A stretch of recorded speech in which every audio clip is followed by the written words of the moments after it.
Bayangkan sejenak, malam telah larut, tubuhmu lelah, tapi pikiranmu masih berjaga.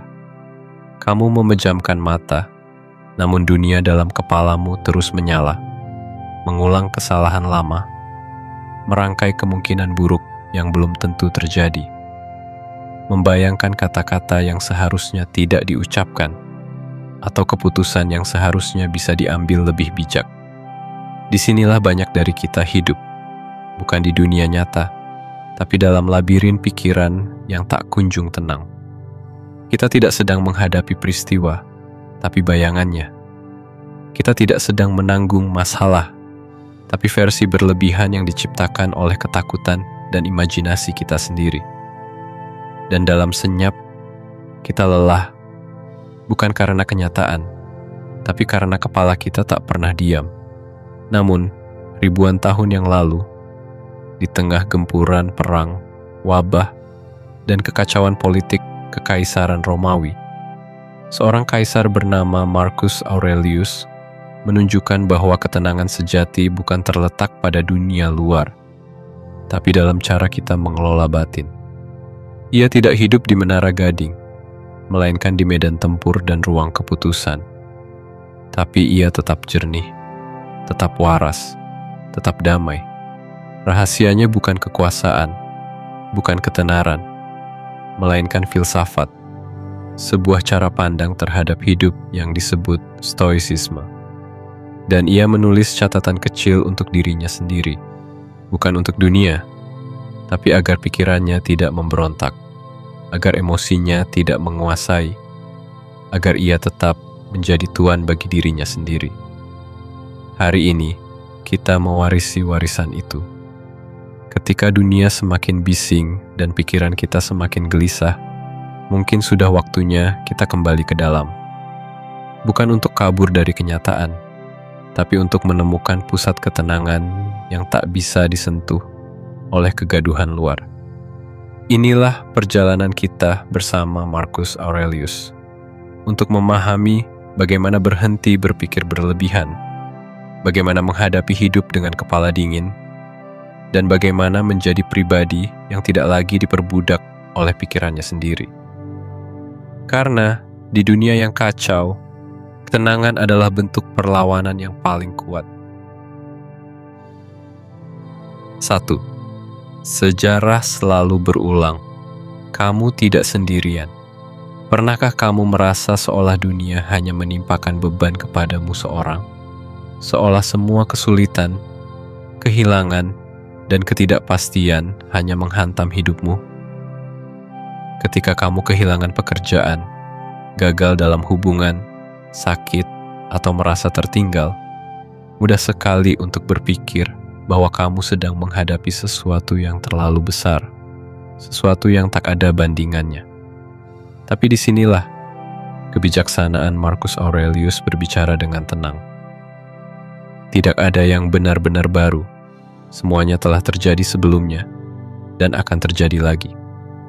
Ia menyadari bahwa penderitaan manusia, seberat apapun, bukanlah hal unik. Bahwa kita bukan makhluk pertama yang takut kehilangan, takut gagal, takut sendiri, atau takut tidak cukup baik. Sejarah adalah cermin besar tempat manusia dari segala zaman pernah menatap ketakutannya sendiri. Dan dari cermin itu, kita belajar satu hal penting. Kita tidak sendirian. Bayangkan, kamu sedang berusia akhir 30-an dan baru saja diberhentikan dari pekerjaan. Pikiranmu langsung melompat ke jurang kekhawatiran. Bagaimana kalau aku tak bisa mendapat pekerjaan lagi? Bagaimana aku akan membayar tagihan bulan depan? Apakah aku memang tidak cukup layak? Ini bukan hal kecil. Ini menyakitkan, tapi ini juga bukan hal baru. Sudah jutaan orang sebelum kamu yang pernah kehilangan pekerjaannya. Di masa krisis, di masa perang, bahkan di masa damai yang tak pasti. Dan mereka menemukan jalan keluar. Mereka membangun kembali, satu langkah demi satu langkah. Karena kehilangan pekerjaan bukanlah akhir cerita. Itu hanya salah satu babak dari narasi panjang yang disebut hidup. Atau bayangkan, kamu baru saja putus cinta. Kamu duduk sendiri, bertanya, apakah aku akan pernah dicintai lagi? Apakah aku tidak cukup? Kamu merasakan kekosongan yang menyesakkan, seolah separuh dari hidupmu terlepas. Tapi sekali lagi, kamu bukan orang pertama yang patah hati. Rasa sakit ini telah menjadi bagian dari kisah manusia sejak awal waktu. Dan seperti mereka, kamu juga akan pulih. Luka akan perlahan sembuh, dan kamu akan menyadari bahwa kehilangan ini membawamu pada pemahaman baru tentang dirimu sendiri. Marcus Aurelius tahu bahwa penderitaan itu tidak bisa dihindari, tapi ia juga tahu bahwa penderitaan tidak pernah hanya milik satu orang. Ia menulis, segala sesuatu itu biasa dalam pengalaman, singkat dalam waktu, dan hampa dari nilai yang sesungguhnya. Ini bukan berarti penderitaanmu tidak penting, tapi bahwa ia bukan akhir. Ia hanyalah bagian dari arus besar kehidupan yang terus mengalir. Ketika kamu merasa tenggelam dalam rasa takut dan keraguan, lihatlah ke belakang. Lihat sejarah. Lihat mereka yang datang sebelum kamu. Mereka pun pernah merasa tidak mampu. Mereka pun pernah terjatuh. Tapi mereka bangkit. Dan karena mereka bisa, kamu juga bisa. Jadi, saat hidup terasa terlalu berat, ingatlah ini. Kamu bukan satu-satunya. Kamu tidak sendiri. Kamu sedang menjalani sesuatu yang pernah dijalani jutaan jiwa lainnya. Dan mereka berhasil melewatinya. Kamu juga akan. 2. Kendalikan pikiranmu, bukan dunia. Salah satu kutipan paling terkenal dari Marcus Aurelius adalah, kamu memiliki kekuatan atas pikiranmu, bukan atas peristiwa luar. Sadari ini, dan kamu akan menemukan kekuatan sejati. Kalimat sederhana ini membawa pesan yang sangat dalam, bahwa penderitaan terbesar manusia bukan berasal dari apa yang terjadi, tetapi dari cara kita memikirkannya. Coba ingat satu kesalahan yang kamu buat minggu lalu. Mungkin kamu berbicara terlalu keras pada seseorang. Mungkin kamu gagal menyelesaikan tugas tepat waktu. Tapi, kesalahan itu sendiri tidak bertahan lama. Yang membuatnya berlarut-larut adalah pikiranmu sendiri yang terus mengulangnya.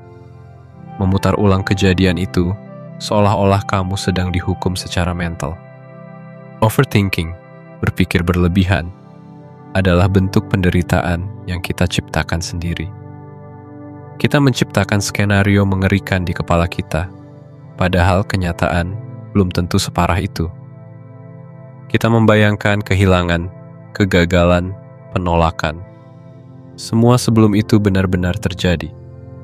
Dan hasilnya, cemas, takut, dan akhirnya tidak bergerak sama sekali. Dalam dunia modern, ilmu psikologi bahkan membuktikan apa yang sudah diajarkan para stoik ribuan tahun lalu.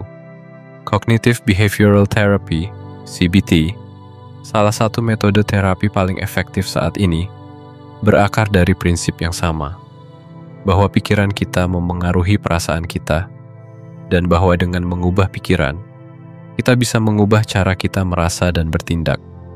CBT memiliki satu model sederhana yang disebut model ABC, A, Activating Event. Sesuatu terjadi, kejadian, tantangan, atau bahkan pikiran tertentu. B, Belief. Kamu menafsirkan kejadian itu dengan keyakinan tertentu, bisa rasional atau irasional. C, Consequence. Perasaan dan tindakanmu mengikuti keyakinan tadi. Misalnya, kamu mendengar rumor bahwa akan ada pemutusan hubungan kerja di kantormu. Itu adalah A. Kamu mulai berpikir, kalau aku dipecat, aku pasti gagal. Aku tak akan bisa bangkit lagi. Itulah B, keyakinan yang irasional dan penuh ketakutan. Akibatnya, kamu mulai stres, tidak bisa tidur, tidak fokus bekerja. Itulah si. Tapi kalau kamu mau berhenti sejenak dan menantang pikiranmu, apa iya aku pasti gagal? Apakah aku pernah menghadapi kesulitan dan bisa bangkit? Maka kamu sedang mulai mengganti B dengan keyakinan yang lebih rasional dan konstruktif. Dan hasilnya, kamu merasa lebih tenang, lebih fokus, dan mulai mengambil tindakan nyata. Marcus Aurelius menggunakan cara yang sama dalam catatan hariannya. Ia menuliskan pikirannya setiap hari, menantang rasa takutnya, dan bertanya, apakah ini benar? Apakah ini membantu? Apakah ini di bawah kendaliku? Ia tahu bahwa pikiran kita bisa menjadi sekutu terbaik atau musuh terbesar. Jadi jika kamu sering merasa kewalahan oleh pikiran sendiri, mulailah dengan pertanyaan sederhana. Apakah ini kenyataan atau hanya ketakutan dalam pikiranku? Dengan belajar mengendalikan pikiran, kamu tidak sedang menyangkal kenyataan. Kamu sedang memilih untuk menghadapinya dengan cara yang lebih sehat. Dan itu adalah bentuk keberanian yang paling sunyi, namun paling kuat. 3. Jadilah pejuang, bukan korban. Di setiap persimpangan hidup, kita selalu punya dua pilihan. Menjadi korban atau menjadi pejuang. Ketika hidup menghantam kita dengan kegagalan, kehilangan, atau penolakan, mudah sekali untuk merasa hancur. Kita menyalahkan keadaan, menyalahkan orang lain, menyalahkan nasib. Kita berkata, ini tidak adil. Aku tidak pantas mengalami ini. Kita menunggu diselamatkan, menunggu dunia berubah, menunggu jawaban datang dari luar. Tapi Marcus Aurelius tidak berpikir seperti itu.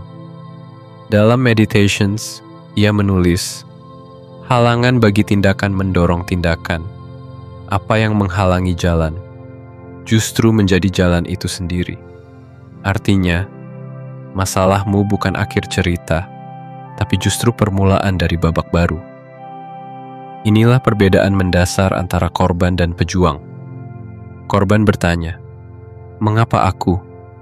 Mereka merasa tertindas oleh hidup, merasa dunia tidak berpihak, dan terus mengulang rasa sakit dalam kepala mereka.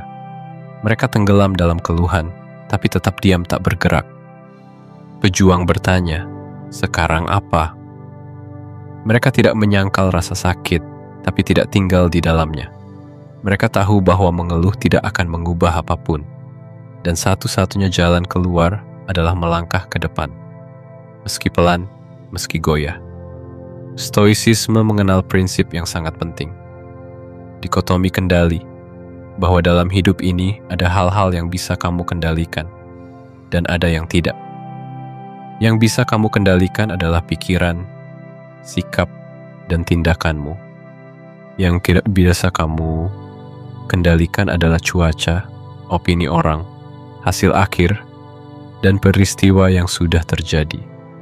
Bayangkan seseorang baru saja kehilangan pekerjaannya. Seorang korban akan berkata, perusahaan tidak adil, aku jadi korban keadaan. Sekarang aku tidak punya harapan. Dan ia akan merasa lumpuh, kehilangan arah, terjebak dalam kemarahan. Tapi seorang pejuang akan berkata, oke, ini memang berat, tapi sekarang apa yang bisa kulakukan? Ia mulai mengirim lamaran, memperbarui keahlian, menghubungi teman-teman lama, atau bahkan mencoba jalur baru yang sebelumnya tak terpikirkan. Ia tidak menunggu diselamatkan. Ia menyelamatkan dirinya sendiri. Dan yang lebih penting lagi, ia tidak hanya bertindak, ia belajar dari kesulitan itu. Pejuang tidak lahir dari kenyamanan. Mereka ditempa oleh tekanan.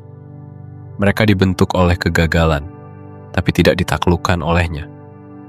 Mereka tahu bahwa setiap luka membawa pelajaran, dan setiap kemunduran bisa menjadi pijakan untuk bangkit lebih tinggi. Jadi hari ini, saat kamu merasa putus asa, tanyakan ini pada dirimu. Apakah aku sedang berpikir seperti korban atau seperti pejuang? Marcus Aurelius adalah kaisar dari bangsa yang sedang runtuh. Tapi dalam pikirannya, ia tetap berdiri tegak. Dan kamu juga bisa. Karena dalam diri setiap manusia ada kekuatan yang tak bisa disentuh oleh krisis apapun. Selama kamu memilih untuk berdiri, bukan menyerah. 4. Berhenti menunggu, mulailah hidup. Pernahkah kamu merasa menunda hidupmu sendiri? Menunggu hari di mana semuanya sempurna, baru kamu akan bahagia. Menunggu datangnya rasa aman, baru kamu berani melangkah. Menunggu semuanya tenang, baru kamu bisa bernapas lega. Tapi Marcus Aurelius menulis satu kalimat yang menghapus semua ilusi itu. Kamu bisa meninggalkan hidup ini sekarang juga. Biarkan kesadaran itu menentukan apa yang kamu pikirkan, katakan, dan lakukan. Ini bukan ajakan untuk takut mati.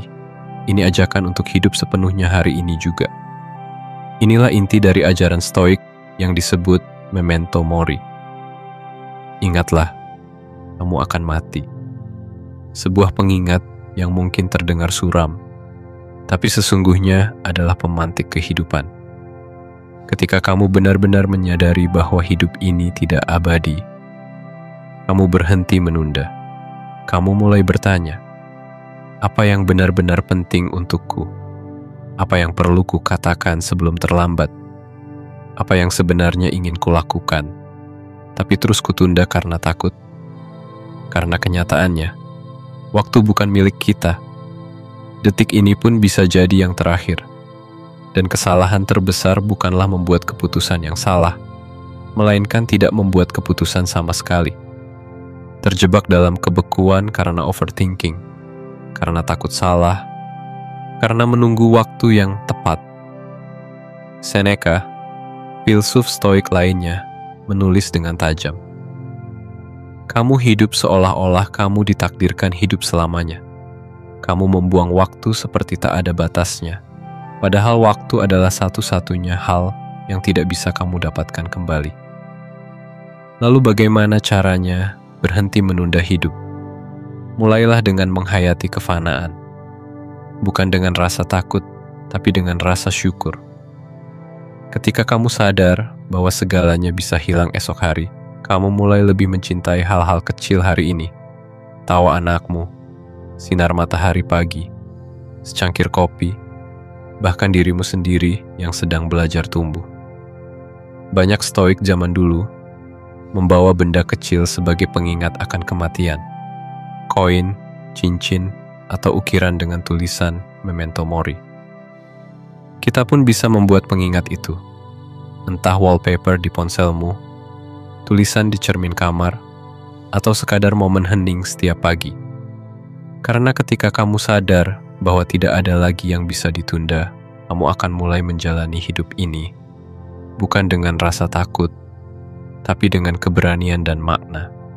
Jadi hari ini, berhentilah menunggu. Bukan menunggu hari cerah, tapi berjalan di bawah hujan. Bukan menunggu bebas takut, tapi melangkah walau takut. Karena hidupmu yang sesungguhnya bukan yang akan datang, tapi yang sedang terjadi saat ini. 5. Latih pikiranmu dengan visualisasi negatif. Kita semua terbiasa membayangkan hal-hal baik. Kita bermimpi tentang rumah impian, pasangan ideal, atau kesuksesan besar yang suatu hari akan datang. Tapi para filsuf Stoik justru melatih diri mereka untuk membayangkan yang sebaliknya. Bukan karena mereka pesimis, tapi karena mereka ingin siap menghadapi kenyataan, apapun bentuknya. Praktik ini disebut visualisasi negatif, premeditatio malorum, yaitu membayangkan secara sadar kemungkinan terburuk. Kehilangan pekerjaan, kesehatan memburuk, ditinggalkan orang yang dicintai. Tujuannya bukan untuk menakut-nakuti diri, melainkan untuk membangun kekuatan batin dan rasa syukur. Marcus Aurelius dan para Stoik lainnya memulai hari mereka dengan membayangkan apa yang bisa saja salah. Bukan untuk melemahkan semangat, tapi agar ketika hal itu benar-benar terjadi, mereka tidak hancur, karena mereka sudah siap. Coba kamu lakukan sekarang. Bayangkan kamu bangun besok dan kehilangan pekerjaan. Bayangkan dokter memberimu kabar buruk tentang kesehatanmu. Bayangkan seseorang yang kamu cintai tidak lagi ada. Ya, itu menyakitkan. Tapi setelah beberapa saat, muncul kesadaran lain. Ternyata, apa yang kamu miliki sekarang sangat berharga. Ternyata, pekerjaanmu yang kadang membosankan itu berarti. Ternyata, orang-orang yang kamu anggap biasa adalah berkah luar biasa.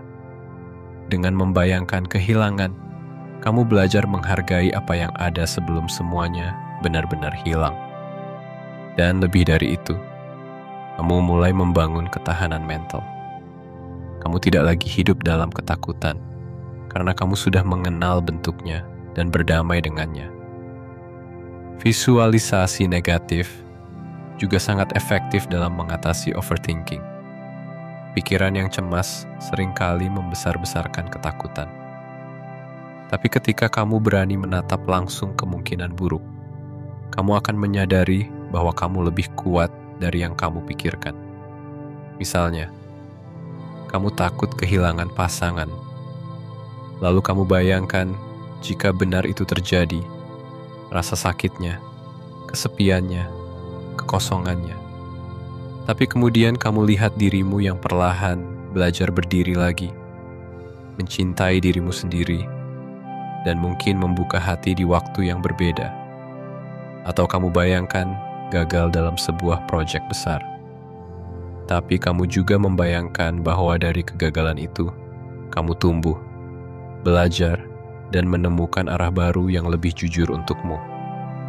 Visualisasi negatif bukan untuk hidup dalam duka, tapi untuk melatih kelapangan dada. Supaya ketika badai benar-benar datang, kamu sudah berdiri tegak. Bukan dengan ketakutan, tapi dengan kesiapan. Karena seperti yang dikatakan para Stoik, orang yang bersiap menghadapi kehilangan tidak akan kehilangan dirinya sendiri. 6. Cintailah takdirmu, apapun itu. Kita sering mengira bahwa mencintai hidup berarti hanya mencintai hal-hal yang menyenangkan, keberhasilan, cinta yang bertahan, kesehatan yang baik, dan segala hal yang berjalan sesuai rencana. Tapi bagi para Stoik, mencintai hidup justru berarti menerima semuanya, termasuk yang tidak kita pilih. Inilah yang disebut amor fati, cinta terhadap takdir. Marcus Aurelius menuliskannya dengan indah. Terimalah apapun yang datang kepadamu, karena itu adalah bagian dari pola takdirmu, dan apalagi yang bisa lebih cocok untukmu. Amor fati bukan tentang pasrah atau menyerah. Ini tentang merangkul hidup sepenuhnya, bahkan ketika ia membawa hal yang tidak kamu inginkan. Ini tentang melihat setiap kegagalan sebagai guru, setiap luka sebagai pintu pertumbuhan, dan setiap penolakan sebagai jalan menuju keutuhan yang belum kamu pahami. Bayangkan kamu bekerja keras selama bertahun-tahun, berharap promosi, tapi justru orang lain yang dipilih. Kamu kecewa, merasa gagal. Tapi jika kamu mempraktikkan amor fati, kamu akan berkata, kalau ini bukan jalanku, mungkin ada arah lain yang lebih baik untukku. Kamu tidak lagi hanya menerima, tapi mencintai apa yang terjadi karena kamu yakin semuanya datang bukan untuk menghancurkanmu, tapi untuk membentukmu. Atau bayangkan kamu kehilangan seseorang yang kamu cintai. Rasa sakitnya dalam, seolah hidup kehilangan cahaya. Tapi amor fati tidak meminta kamu untuk pura-pura kuat. Ia hanya mengajakmu melihat bahwa rasa sakit ini, sebesar apapun, adalah bagian dari manusia. Dan dari sana, kamu akan tumbuh. Kamu akan melihat bahwa cinta tidak pernah benar-benar hilang. Ia hanya berubah bentuk. Marcus menulis, api yang membara akan menyerap segala sesuatu yang dilemparkan ke dalamnya. Artinya, jadilah api itu. Apapun yang terjadi, gagal, ditolak, jatuh, kecewa, biarkan semuanya menjadi bahan bakar untuk membuatmu lebih terang, bukan padam. Jadi, Bagaimana caranya melatih amor fati dalam kehidupan sehari-hari? Ketika kamu menghadapi sesuatu yang tidak kamu inginkan, tanyakan, bagaimana jika ini memang bagian penting dari pertumbuhanku? Ketika kamu kecewa karena rencana gagal, katakan, mungkin ini cara semesta mengarahkan aku ke jalur yang lebih sejati. Dan ketika kamu merasa tidak adil, ubah keluhan menjadi penerimaan. Kalau ini jalannya, aku akan menempuhnya dengan kepala tegak. Karena pada akhirnya, hidup yang dicintai sepenuhnya bukanlah hidup yang selalu indah, tapi hidup yang diterima apa adanya, dengan hati yang terbuka. Dan ketika kamu berhenti melawan takdir, kamu akan menemukan bahwa takdir pun mulai berpihak padamu. 7. Tulislah pikiranmu, tenangkan dirimu. Di tengah kesibukannya sebagai kaisar Romawi, Marcus Aurelius punya kebiasaan sederhana yang membuatnya tetap waras. Menulis. Bukan untuk publik, bukan untuk pujian, tapi untuk dirinya sendiri. Buku Meditations yang kita kenal hari ini, sejatinya hanyalah jurnal pribadinya. Tempat ia berbicara dengan pikirannya sendiri, menenangkan badai batin yang tidak terlihat oleh siapapun. Ia pernah menulis, hidup kita adalah hasil dari pikiran kita. Dan menulis adalah cara Marcus menjaga pikirannya tetap jernih. Saat dunia luar kacau, ia masuk ke dalam dirinya, menuliskan apa yang ia pikirkan, rasakan, dan takutkan. Dan dari situlah muncul ketenangan. Kita semua tahu bagaimana rasanya saat pikiran penuh. Terlalu banyak yang dipikirkan, terlalu banyak yang ditakutkan, terlalu banyak yang belum pasti. Kita duduk diam, tapi kepala kita berlari tanpa arah. Dan kadang, justru karena tidak mengeluarkan isi kepala, itulah kita menjadi gelisah. Menulis adalah pintu keluar. Dengan menuangkan pikiran ke kertas, kamu sedang mengeluarkan beban dari kepalamu. Kamu sedang menjernihkan apa yang tadinya kusut. Kamu sedang menyulap kecemasan menjadi kata-kata, dan kata-kata bisa dipahami, diatur, dan dilepaskan. Bahkan riset dari Universitas Cambridge menunjukkan bahwa menulis jurnal secara rutin dapat menurunkan stres, membantu pengolahan emosi, dan meningkatkan kemampuan mengambil keputusan. Bahkan banyak prajurit elit dan atlet profesional melakukannya untuk menjaga ketajaman mental mereka. Kamu tidak perlu menjadi filsuf untuk mulai menulis. Tidak perlu tulisan indah atau kalimat sempurna. Cukup duduk beberapa menit dan jujurlah dengan dirimu sendiri. Berikut ini contoh sederhana rutinitas menulis yang bisa kamu lakukan. Pagi hari. Apa satu hal yang bisa aku kendalikan hari ini? Apa niat baikku untuk hari ini? Malam hari. Apa yang berjalan baik hari ini? Apa yang bisa aku pelajari dari hal yang tidak berjalan sesuai harapan? Pikiran negatif apa yang muncul? Dan bagaimana aku bisa menantangnya? Misalnya, kamu merasa takut. Aku tidak akan pernah bisa bebas secara finansial. Tuliskan, lalu tantang. Apakah ini benar? Bukankah banyak orang yang memulai dari bawah dan berhasil? Bukankah yang paling penting adalah langkah kecil yang konsisten? Lalu ubah narasi itu. Aku sedang belajar mengelola uang dengan lebih bijak. Setiap langkah kecilku hari ini adalah investasi untuk masa depan. Dengan begitu, kamu tidak sedang menyembunyikan rasa takut. Kamu sedang mengajaknya bicara. Dan disitulah kekuatan sesungguhnya tumbuh. Karena saat kamu mulai menulis, kamu sedang menunjukkan pada dirimu sendiri, aku cukup penting untuk didengarkan, bahkan oleh diriku sendiri. Jika kamu ingin pikiranmu lebih tenang, emosimu lebih terkendali, dan hidupmu lebih terarah, maka mulailah dengan satu hal sederhana. Ambil pena dan jujurlah. Seperti Marcus, kamu pun bisa membangun ruang sunyi di dalam dirimu, tempat kamu kembali. Setiap kali dunia terasa terlalu bising. Di tengah hiruk pikuk dunia yang tak pernah berhenti bergerak. Ketika kabar buruk datang bertubi-tubi, ekspektasi orang lain menghimpitmu, dan pikiranku sendiri menjadi musuh yang paling kejam. Ada satu hal yang bisa menjadi tempatmu berteduh, ketenangan. Dan ketenangan itu bukan sesuatu yang datang dari luar. Ia bukan hasil dari hidup yang sempurna. Ia adalah hasil dari pikiran yang terlatih. Dari keberanian untuk menghadapi kenyataan, dari kebijaksanaan untuk menerima takdir, dan dari kebiasaan kecil yang dijaga setiap hari. Seperti menulis, seperti berpikir jernih, seperti berhenti menunda. Marcus Aurelius hidup di zaman yang keras. Tapi ia tidak menjadi keras. Ia memilih untuk berpikir jernih ketika orang lain panik, untuk bertindak bijak ketika orang lain hanyut dalam emosi, dan untuk mengendalikan dirinya sendiri ketika dunia di sekitarnya tidak bisa ia kendalikan. Kita pun bisa melakukan hal yang sama.